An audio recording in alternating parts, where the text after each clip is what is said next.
Boa noite a todos. Vamos dar um pequeno tempinho para os amigos, né, os confrades se conectando para essa nossa primeira experiência, né, do Instituto Histórico de forma online, né. Em poucos minutos nós vamos começar. Agradeço a todos que eu estou vendo aqui já estão se conectando. Então vamos lá. Vamos começar porque, na verdade, esse nosso bate-papo, essa nossa live, ele tem um formato de sessão, né? Então teremos que fazer todo aquele ritual. Vamos lá. Campos do Goytacazes, 15 de abril de 2020. Eu sou Genilson Paes Soares, presidente do Instituto Histórico e Geográfico de Campos do Goytacazes. Inicialmente, quero dar boa noite para os confrades e amigos que nos acompanham nessa transmissão ao vivo pelo Facebook. Infelizmente, temos que registrar que o Brasil perdeu hoje o escritor Rubem Fonseca, considerado o maior contista brasileiro da segunda metade do século XX. Vivemos também um momento histórico, quando a pandemia causada pelo coronavírus compromete a todos, ou quase todos, a social. Com impedimentos presidenciais no Instituto, realizaremos hoje, agora aqui, de forma virtual, o nosso encontro do mês. Uma homenagem a um grande campista. Estou me referindo a Manuel Múcio da Paixão Soares, ou simplesmente Múcio, que há 150 anos nasceu em uma sexta-feira da Paixão, na rua da Imperatriz, número 2, hoje Saldanha Marinho, 319, aqui no centro de Campos. Nós já estamos aqui conectados, e vou chamá-lo agora, e convido para falar para vocês sobre a produção literária de Múcio, o amigo, o professor. Boa noite, Denevaldo. Boa noite. Há certos aspectos que aguçam muito a curiosidade das pessoas em relação, não à biografia, mas vamos dizer assim, ao notório saber de Múcio da Paixão. Se não estiver dando para ouvir, por favor, alguém fale, porque eu estou me ouvindo, estou falando em alto e bom tom. Cabe lembrar aqui que Múcio, vou me permitir chamá-lo de um Múcio, pela intimidade que eu tenho com a obra dele, que Múcio está enquadrado, vamos dizer assim, nós estamos no século XIX e a maioria de suas obras foram escritas no final do século XIX, depois só foram publicadas no século XX. É o caso de, por exemplo, Movimento Literário em Campos, né, que é onde eu vou me pegar mais. O Teatro no Brasil é uma obra, inclusive, póstuma, porque ela só foi editada em 1936, depois que o filho mais velho dele, René de Castro Soares, batalhou muito e conseguiu publicar pela Editora Moderna. Né? E até mesmo uma outra obra, Espírito Alheio, Episódios e Anedotas de Gente do Teatro, foi publicada pelo Jornal do Comércio em 1917. Então, as pessoas às vezes se espantam. Como que uma pessoa que não tinha estudo, como que uma pessoa que não tinha uma formação... olha, ele era uma pessoa muito antenada socialmente, historicamente.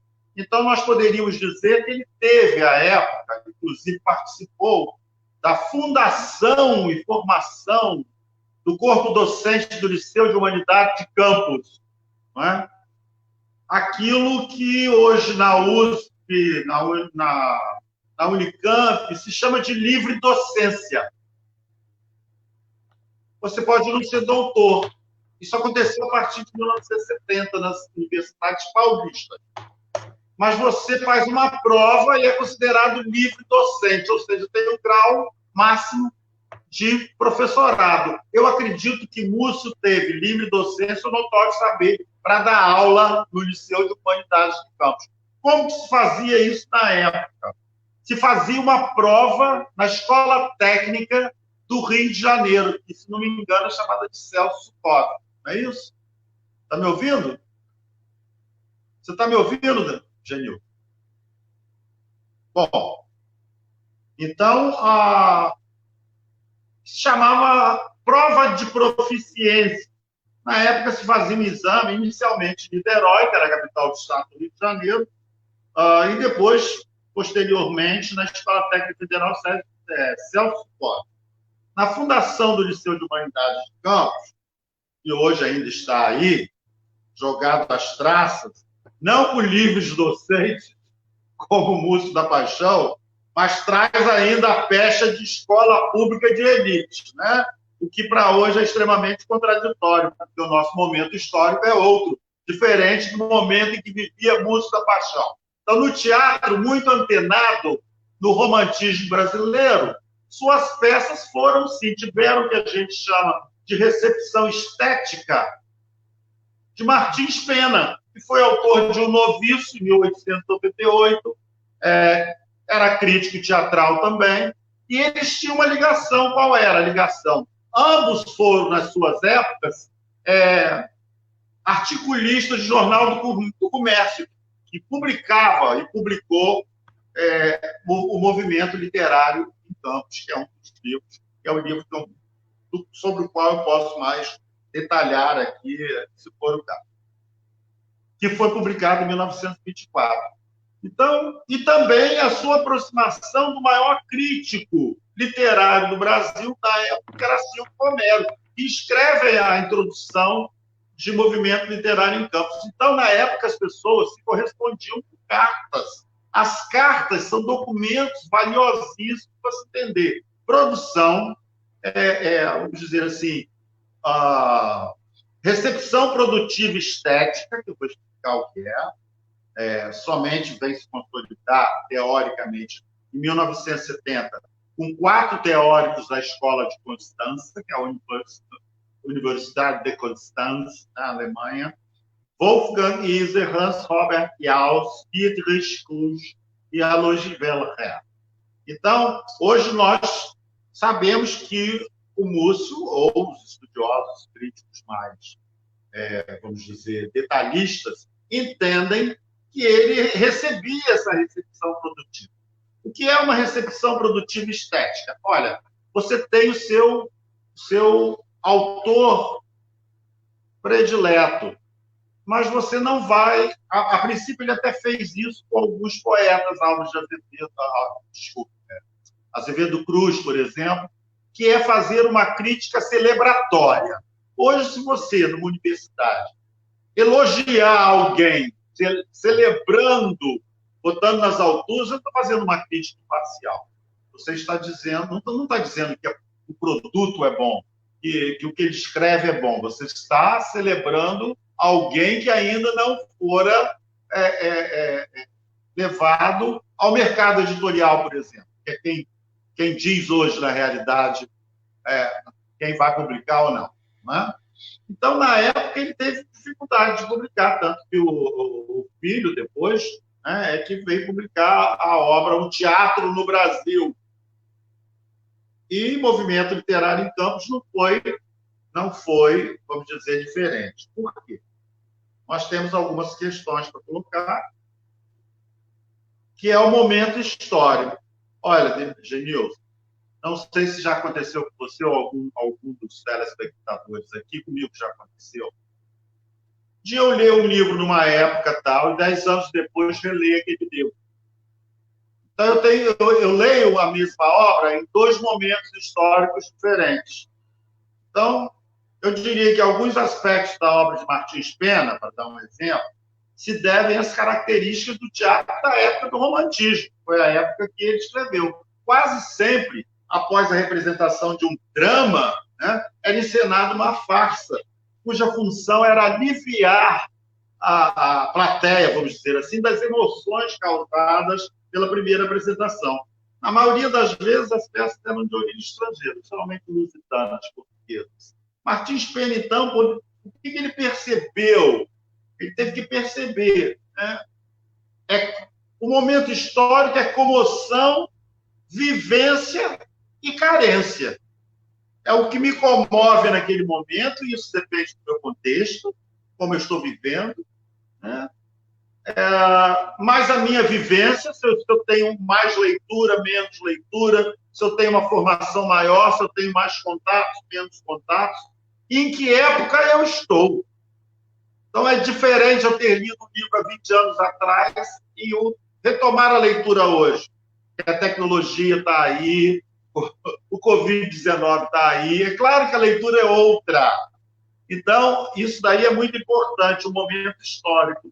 Então, Martins Pena, na minha opinião, foi o primeiro teatrólogo que percebeu isso, dando ao teatro uma natureza mais brasileira, criando tipos. Múcio da Paixão tentou fazer isso, criar tipos, né? Então, a criação do tipo no teatro, situações e costumes, tanto rurais quanto urbanos, são facilmente identificáveis pelo público, por exemplo, de Martins Pena, no Rio de Janeiro, na cidade do Rio de Janeiro. As cenas rurais, obviamente, elas tinham um caráter mais de comicidade, de humor, explorados por meio dos hábitos mais rústicos, as maneiras broncas da curiosa gente rural. Quase sempre pessoas ingênuas, pessoas de boa índole. Já as cenas urbanas traziam, tinham para elas reservadas a sátira e a ironia. Cabia mais na cidade, compondo tipos maliciosos, escolhendo temas que representavam muitos problemas da época. Daí o historicismo, como o casamento por interesse, a caristia, a gente pode fazer uma lista, a exploração do sentimento religioso, a desonestidade.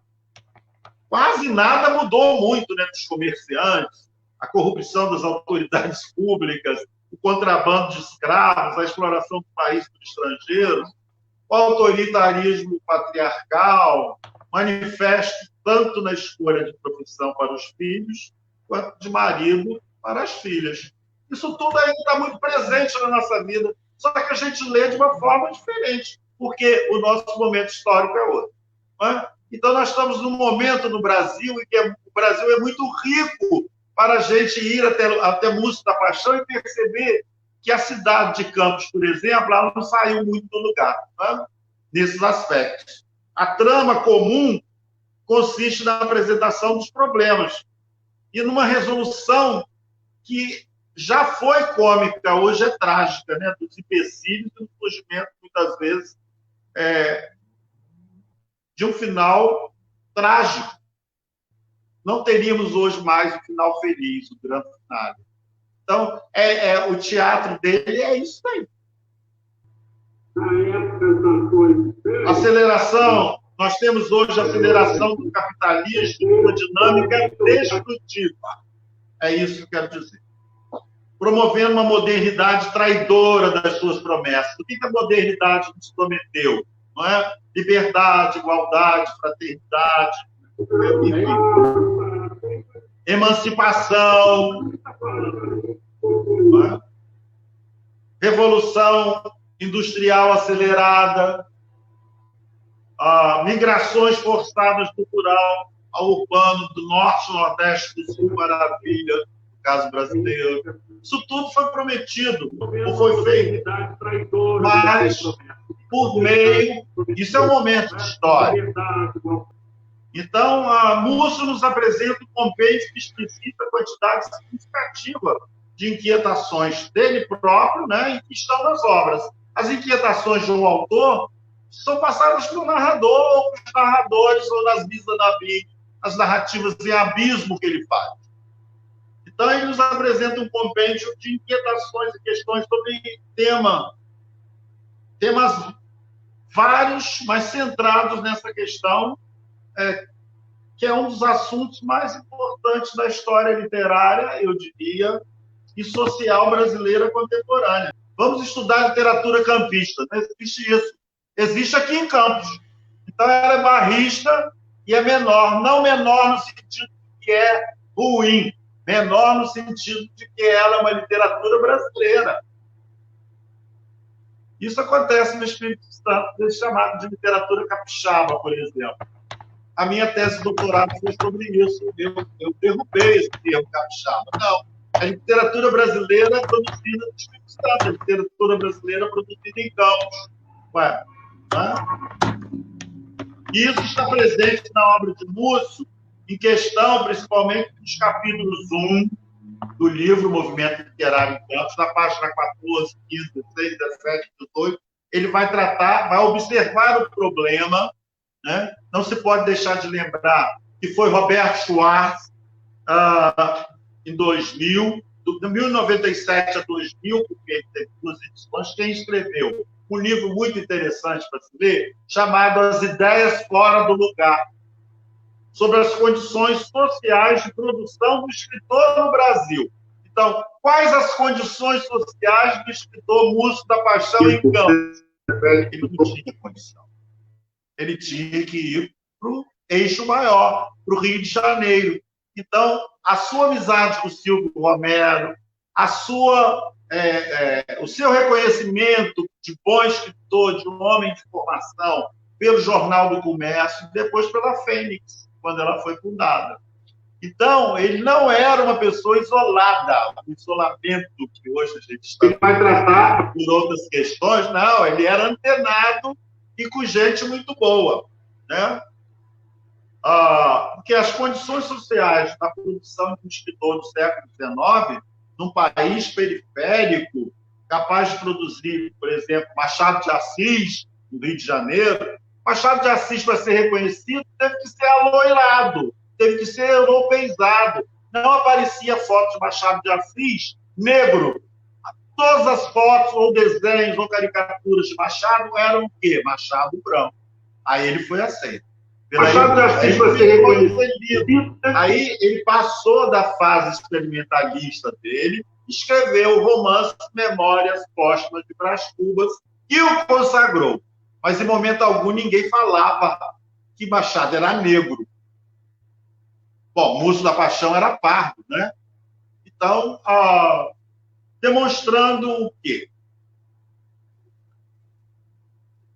Você pode estar em compasso com o tic-tac do mundo, você pode estar lidando com as questões da história mundial para formar a sua opinião própria, a sua composição literária, válida para análise tanto acerca de Machado de Assis quanto do Múcio da Paixão, porque são bons escritores. Claro que você não vai comparar, isso não é termo comparativo, estou falando em questão de mercado, né? Isso também foi suscitado, foi levantado, mesmo a seguir, para a discussão de literatura periférica no final do século XX, né? É o que Múcio da Paixão e Movimento Literário de Campos faz com bastante competência. A literatura periférica brasileira é um imprevisto histórico. E Múcio da Paixão é um imprevisto histórico, como pessoa, como livre docente, ou como professor do liceu. Você vê que a pessoa não era centrada numa atividade só. Ela, para ser boa ou considerada boa hoje, nos 150 anos dele, ele tinha que abrir um leque e alçar todas as áreas do conhecimento, centrando principalmente na história, ele no teatro e na sociologia, claro.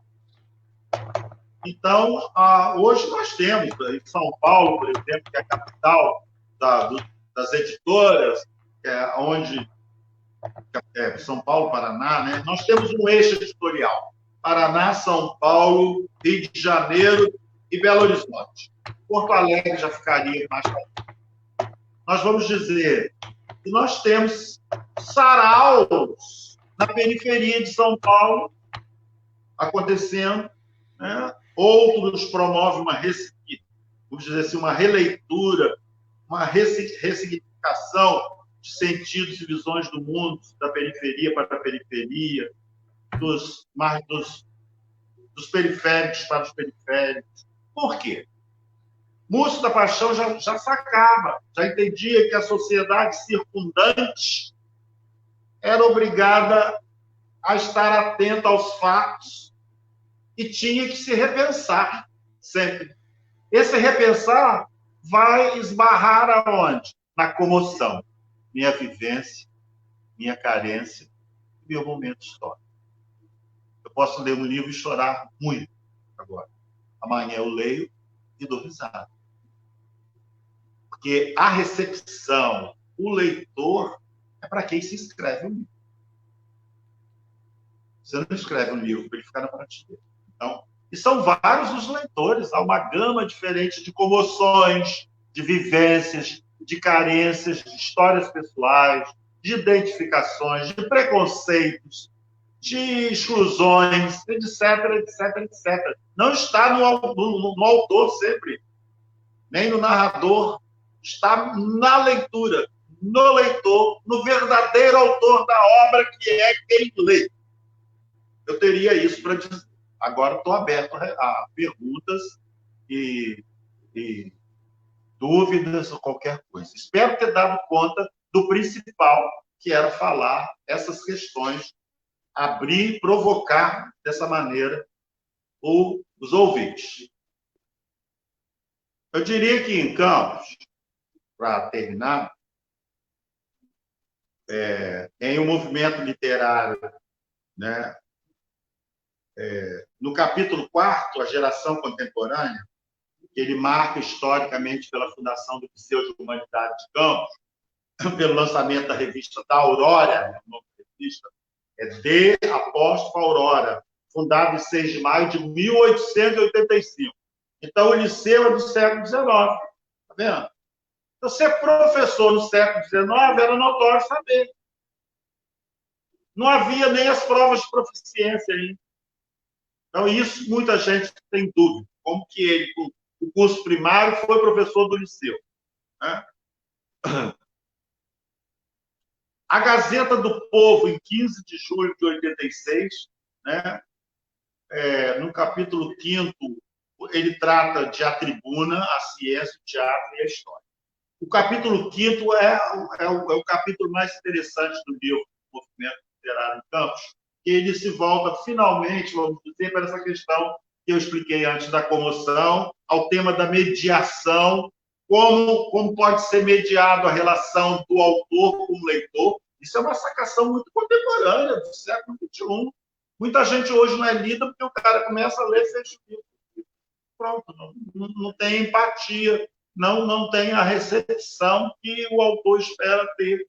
Muita gente é lida só por uma camada mais, vamos dizer, acadêmica. Né? Alguns livros são escritos para os acadêmicos.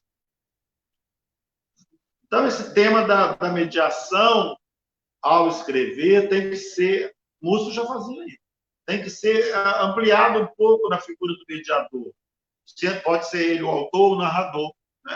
Usar o narrador mais interessante, extrapolando a análise feita sobre... não extrapolando a análise feita sobre o povo brasileiro, mas colocando-a dentro do contexto que provoca a comoção. Apresenta-se, então, que eu chamo, vamos dizer, de sujeito histórico. Ele trabalhou já com a questão do sujeito histórico. Olha, isso não é romântico, isso é naturalista. Tá vendo? Então, ele se adianta um pouco. Porque se nós pensarmos que a Semana de Arte Moderna, que quis acabar com isso tudo e tentou acabar, e Oswald de Andrade, Mário, etc., em 1922 fizeram a semana, né, no Teatro Municipal de São Paulo e conseguiram quebrar, resgatando somente algumas coisas do romantismo, nós vamos ver que é algo novo que desafia a história, Semana de Arte Moderna. Pois bem, Múcio passou pela Semana de Arte Moderna louvando o parnasianismo, que são poemas, sonetos de 4, 4, 3, 3, 2 quartetos e 2 tercetos, com rimas perfeitas, rimas milimetradas. Então, eu vou dizer, ressignificar-se hoje significa, inclusive, pensar no Covid-19 com seriedade. Eu, por exemplo, estou lendo muito mais hoje, porque eu estou acampado na casa dos meus pais, hoje eu me sinto muito bem, em Campos, não estou em Salvador. Por quê? Eles são idosos, precisam de mim, e eu estou aqui com uma alegria, porque eu sou campista, disposto a conversar com quem quer que seja, só que eu só posso conversar na live. Para meu infortúnio, porque eu detesto essas coisas. Eu sou assim, inimigo. Eu uso o teclado, eu uso o e-mail, eu uso o Face. Isso é o bastante para mim. E uso meu celular para tirar foto.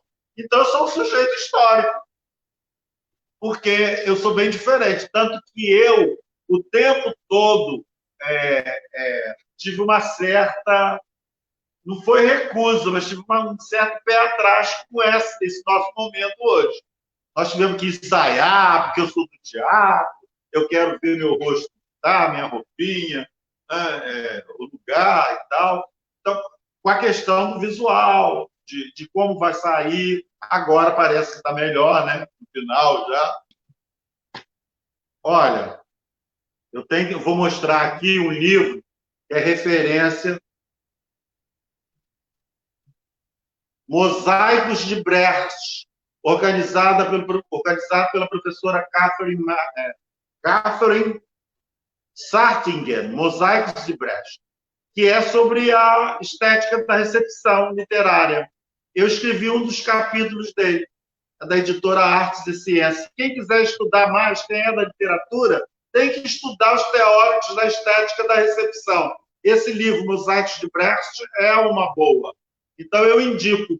Não é porque eu escrevi um dos capítulos. Aqui eu mostro como Hilda Hilst passou pela censura nos anos de chuva, escrevendo 8 peças de teatro e sendo premiada com uma das peças dela, sem censura perturbar. Foi brechtianamente, usando a influência, vamos dizer, que é a recepção estética de Brecht. Né? Então, eu recomendo a leitura de Mosaicos de Brecht. Recomendo também a leitura de um outro campista. Estou escrevendo sobre isso agora. Estou muito emocionado, porque estou tendo tempo de reler. Então, estou comovido, estou cheio de emoção. Mota Coqueiro ou A Pena de Morte, de José do Patrocínio. O nosso grande José do Patrocínio. Também estou relendo, estou escrevendo. 50 páginas sobre o livro, com prefácio de Silviano Santiago. Não é, né, pouca coisa. A gente quer agradecer, Danival, essa aula, né? Na verdade, não foi um bate-papo, Danival. Você, como um professor, um pós-doutor, obviamente, você ia dar uma aula para a gente. Isso não tinha a menor dúvida, né? Eu queria agradecer a você, em nome do Instituto, né? Você sabe que eu tenho um carinho imenso por você, nós somos parceiros em várias outras atividades. Eu tenho a honra de poder ilustrar a capa dos seus livros, sim, né? Graças Mas eu vou ter que encerrar, no caso, a sua fala, porque já estamos com 44 minutos da sua aula, né? Eu acho que é o mais importante. Então, eu dei uma aula na universidade. Porque eu vou ter que falar um pouquinho 50 minutos. Com essa sua sabedoria, com esse seu conhecimento sobre literatura. Até porque você é um catedrático no assunto, né?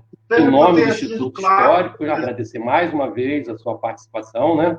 Eu vou encerrar a sua fala, eu vou ter que dar continuidade com o horário. Tudo ok? Muito obrigado. Você me dá eu me sinto muito honrado de, pela segunda vez, ter sido convidado pelo Instituto Histórico e Geográfico de Campos para falar sobre o Lúcio Tapajós, que foi meu patrono na cadeira que eu tinha na Academia Campista de Letras. Ainda tenho, mas estou licenciado por questões de domicílio, né? Então, era Múcio. Agora tem outro colega lá exercendo, me substituindo, foi eleito, enfim. As pessoas, os lugares têm que ser reciclados, também tem que mudar. Eu agora estou na Academia de Letras de Salvador, porque eu moro na Bahia. Mas eu sempre venho a Campos, porque aqui eu tenho meu ninho, né? Ainda tenho pais vivos, graças a Deus.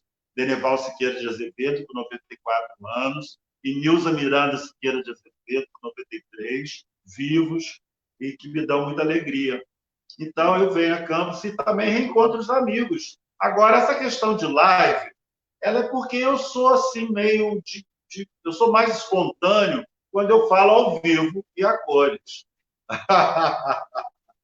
Então, eu não tinha tido essa experiência. Terei outra, possivelmente, com Marcelo Sampaio, que agora eu já dominei a história. E está no celular, está tranquilo, arranjei um lugarzinho com o celular. E espero que vocês tenham entendido onde eu quis chegar para provocá-los a pensar se alguém vier a ler Múcio da Paixão ou qualquer outro autor, na comoção, no momento histórico. Muito obrigado. Boa noite a todos. A fala do professor Deneval, ela foi muito importante, e não seria diferente, né? Para mostrar a grande importância da obra do Múcio da Paixão. Mas eu tenho que falar também um pouco da vida e da biografia do Múcio. Vou ter que fazer um pouco mais rápido, um pouco mais resumido, mas não posso deixar de registrar essa sua biografia tão importante nesse seu aniversário, né? Então, vamos lá. Retomando o início da nossa fala, né? Nós estávamos falando de Manuel Múcio da Paixão Soares, ou simplesmente Múcio, que há 150 anos nasceu em uma sexta-feira da Paixão. Está aí o motivo da paixão do nome dele. Ele nasceu na Rua da Imperatriz, número 2. Para quem não sabe, hoje é a Rua Saldanha Marim, número 319. O imóvel não existe mais, o imóvel foi demolido, hoje é uma entrada de um estacionamento, é vizinho ali, aquele belo palacete que tem ali na Rua Saldanha Marinho, né? Onde mora o médico Dr. Humberto Fernandes, uma pequena casa que tinha ali. Mas vamos lá. Múcio, ele foi comerciário, telegrafista, contabilista, deputado estadual, tenente da Guarda Nacional, espírita, maçom, professor, jornalista, escritor, historiador, teatrólogo. Bastante coisa, né, gente? E é nome de rua e de teatro em nossa cidade, tá? É o Teatro do Sesc que homenageou o Múcio dando seu nome, né? Vamos lá. O menino Múcio fez os seus estudos primários no Colégio São Salvador e no Liceu Azurara. Mas, por ser de família humilde, teve que trabalhar muito cedo. Aos 11 anos de idade, foi para o Rio de Janeiro ao encontro do irmão mais velho, o Leopoldo, e começou seu primeiro emprego em um depósito de tecidos e depois ele trabalhou na livraria contemporânea no centro da cidade do Rio. No ano de 1882, faleceram o pai e o irmão, Leopoldo, o irmão mais velho que estava no Rio. E Múcio teve a responsabilidade de cuidar da família, pois ainda tinha sua mãe e a irmã Benedita. Em 1884, o adolescente Múcio, após viver 4 anos na capital, onde frequentou teatros, e teve os primeiros contatos com as artes cênicas, regressou à sua terra natal. Já no ano seguinte, 1885, ele foi morar em Carangola, Minas Gerais, por causa de trabalho. Ele conseguiu um emprego de telegrafista na Estrada de Ferro. É desse período, né, que o jovem Múcio se aproxima da literatura, mais especificamente da poesia, estimulado por Evaristo de Almeida, um professor lá da cidade de Carangola. Inspirado nas matas da região e as saudades do lar, ele escreveu uma coleção de versos que até hoje são inéditos, intitulados De Lírios e Rosas. De volta a Campos, em 1890, Múcio trabalhou no escritório da Casa Comercial Alluve, uma das casas comerciais mais importantes que pertencia a Admar do Torres, bem ali na rua 13 de Maio, ali no Largo no Largo da Imprensa, onde permaneceu até os fins de 1897. Múcio, gente, impressionante, ele era autodidata, ele não fez academia. E com a experiência que ele adquiriu como guarda-livros é o nome do antigo contabilista, ele iniciou sua trajetória como professor em 1895, quando foi nomeado para titular da cadeira de escrituração mercantil do Liceu de Humanidade de Campos. Após concurso em 1898, passou a ministrar a mesma disciplina também na Escola Normal. A Escola Normal hoje é a atual ISEPAM. Então, na época, ela era anexa ao liceu. As duas escolas estaduais funcionavam juntas, né? Já em 1912, ele foi nomeado e assumiu também a cadeira de História Universal e da História do Brasil nessas mesmas duas escolas. Ele encerrou sua carreira como professor em 1920. Vivendo em Campos, no seio da geração literária liceísta e com ideias liberais republicanas, Múcio começou a colaborar com a imprensa local. A prosa forte e combativa se tornou a sua marca. Com o personagem Ali e Alá, ele estreou em 23 de julho de 1891 a coluna Lucros e Perdas no jornal A República. Depois participou ativamente da revista Aurora e dos jornais A Gazeta do Povo, o Monitor Campista, o Tempo, Folha do Comércio, todos de Campos, além de ser correspondente das revistas Época Teatral do Rio e o Farol de Juiz de Fora.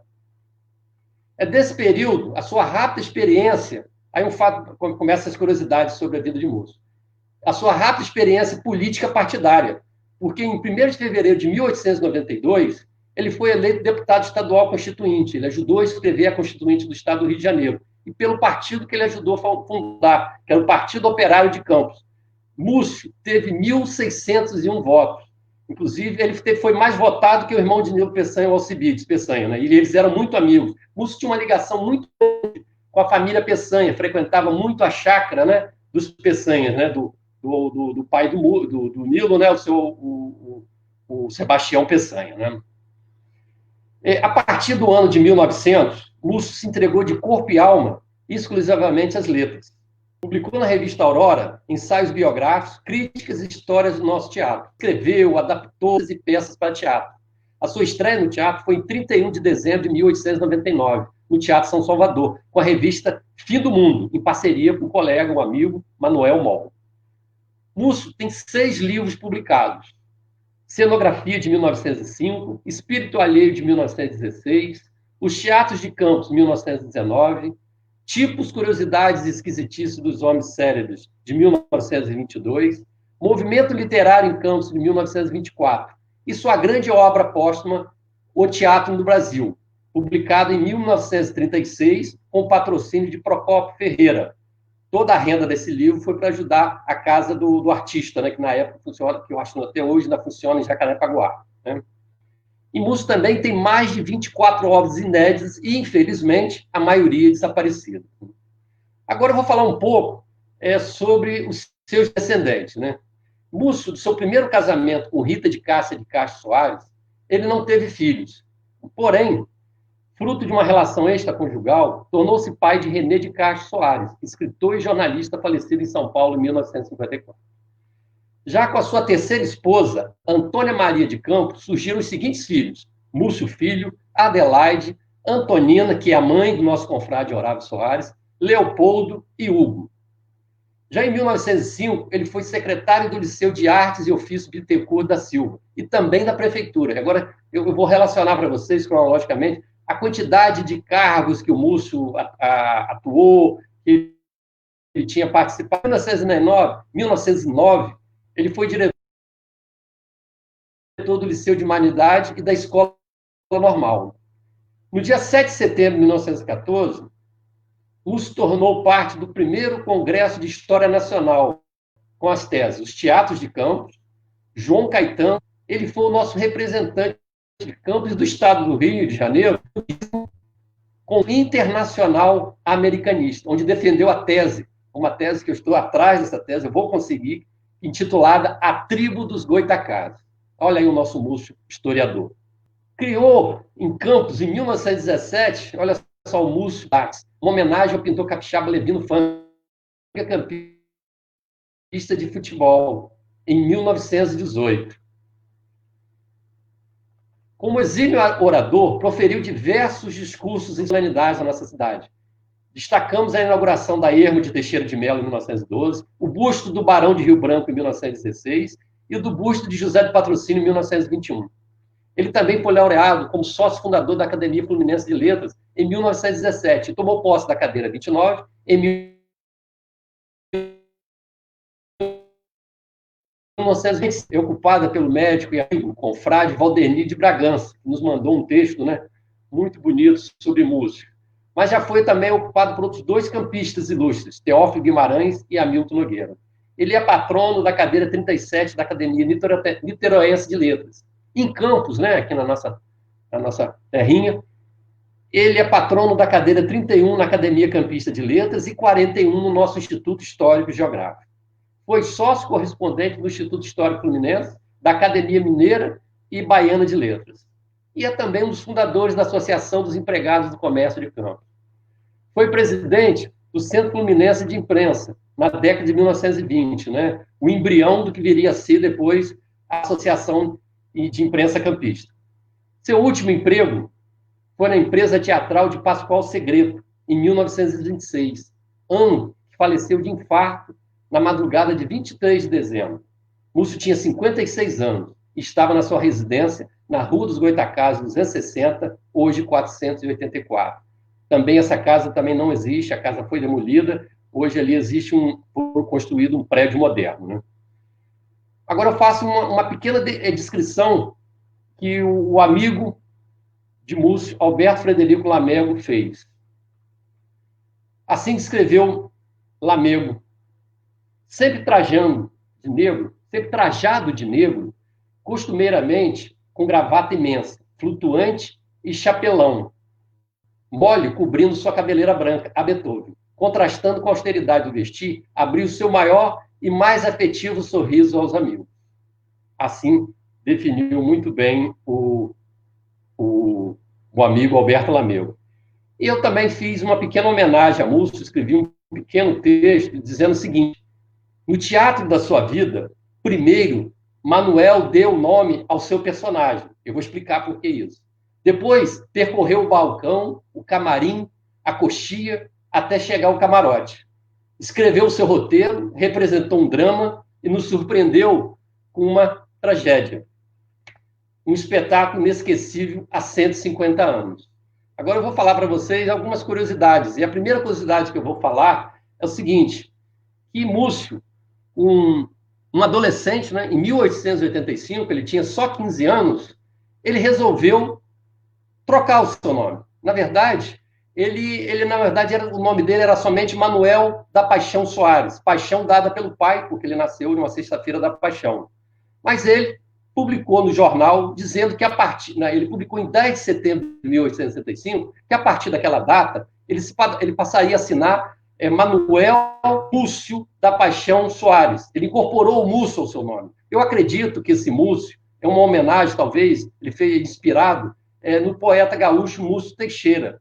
Mas aí você vê, desde a sua adolescência, ele já começou a trilhar os seus caminhos, né? E, de fato, realmente existia, obviamente, um nome português, existia também o Manuel Múcio Soares na cidade do Recife, né? Ele tem um fato muito curioso que ele fala, que é o seguinte, que dos tempos que ele foi... na verdade, é o seguinte, o Múcio, o pai de Múcio, né, ele tinha um comércio, ele tinha um comércio, né, em Dores de Macabu, né, hoje distrito aqui de Campos. E os últimos 2 anos de estudo do Múcio na escola, no Liceu Azurara, ele passou em regime de internato. Então, ele lembra, né, um fato muito curioso, ele lembra que o liceu onde ele estava estudando, em regime de internato, era de frente, gente, para o solar do Barão de Pirapetinga, o Visconde de Pirapetinga. Então, ele falou que uma das distrações que eles tinham era ficar, no fim da tarde, né, visualizando o Visconde, porque ele toda tarde ele fazia isso, ele pegava o maço de jornal, sentava na sua varanda e começava a ler os jornais. Então, isso é uma memória muito interessante que ele tem dessa época, né? Eu já tinha comentado que o Múcio tinha muitas ligações com a família Peçanha, a família Nilo Peçanha, né? Ele foi muito amigo de Nilo. Existem diversas correspondências que eles trocavam, e ele se elegeu, falei isso, que ele se elegeu deputado estadual constituinte, junto com o irmão de Nilo, que era o Alcebiade, né? O pai de Múcio, né, ele morreu também muito jovem, morreu com 52 anos, né? E ele morreu de gangrena, infelizmente, né, uma desnotícia. E tinha um comércio que se chamava Moreira e Bastos, em Dores de Macabu. Após a morte do pai de Múcio, o amigo do pai de Múcio, chamado José Cerveira de Carvalho, foi o inventariante dos bens e tutor de Múcio e da sua irmã Benedita. Outro fato muito interessante é que o republicano e abolicionista Múcio não gostava de Dom Pedro II e nem da família imperial. E ele rebatia ferozmente quem falava bem do imperador e até chegava a fazer inimizades, né, cortava relações com pessoa que defendia o nosso imperador, né? Ele era categoricamente contra o império, né? Outra afirmação muito interessante que o Múcio fez, que é os 3 fatos que ele achava mais importante e que marcou a sua geração de literatura. foram a criação do Liceu de Humanidade de Campos, o jornal A Gazeta do Povo e a revista Aurora, né? Outra coisa interessante também do Múcio espírita, né? O kardecista Múcio, né? Certa vez, Júlio Feidi teria afirmado para Múcio, e ele concordou, que o senador Pinheiro Machado era a própria reencarnação do general Salvador Corrêa de Sá e Benevides. Para Múcio, além da arrogância do velho senador gaúcho, que motivo teria de querer ser latifundiário das terras de Boa Vista, né? Então, Múcio também compactuava desse pensamento, né? Coube a Múcio, em 1921, com a inauguração do Teatro Trianon, fazer a saudação da conhecida atriz mexicana Esperanza Iris, que se apresentou na época da inauguração, né? Agora, um fato também muito interessante, né? Múcio trocava muitas correspondências com os intelectuais do Brasil, de quase todo o Brasil, Alberto Frederico Lamego. E nesse período que eles trocavam correspondência, Lamego estava na Europa. Então, em uma dessas correspondências, né, mais ou menos no ano de 1904, Múcio recebe informação, a carta de Lamego, informando que tinha descoberto vasta documentação que comprovavam os feitos da heroína Benta Pereira. E lhe mandou, não uma carta, né, ele mandou um telegrama, porque Múcio aguardava ansiosamente essa informação, né? E Múcio respondeu dizendo o seguinte, que ele tinha, na época, 1914, já estava sendo feita as obras de melhoramento, de saneamento de campo, e Múcio informa a Lamego que ele teria procurado a comissão de saneamento da cidade para a criação de um obelisco comemorativo ao fato, uma homenagem a Benta Pereira, né? Ele descreveu, muito empolgado, dizendo que seria um monolito de 5 metros de altura, em pedra bruta, onde ele colocaria em cada uma das faces desse monolito as datas das 4 jornadas, 1730, 1740, 1747 e 1748. Seria um marco que seria instalado em frente à Igreja Mãe dos Homens. Teria ainda um baixo relevo em bronze assinado pelo grande escultor Bernadelli, com a cena da nossa Benta Pereira montada a cavalo. Infelizmente, a obra não se concretizou, assim como aconteceu também com a estátua anos mais tarde, né? Então, eu agradeço a todos que ficaram aqui nos assistindo, agradeço mais uma vez a Deneval, que nos deu uma aula aqui sobre a literatura do Múcio, e também não posso deixar de agradecer ao amigo e parceiro, o Wellington Paes, porque esse subsídio, gente, que a maioria que eu consegui, além de consultas digitais, foram na biblioteca do Dr. Wellington Paes, uma fonte inesgotável de fontes primárias de conhecimento. Então, agradeço a todos que tiveram aí. Infelizmente, a nossa live o nosso bate-papo ficou um pouco longo, não vai ser nem um bate-papo, é uma live, e eu vou encerrando agradecendo. Uma boa noite para todos.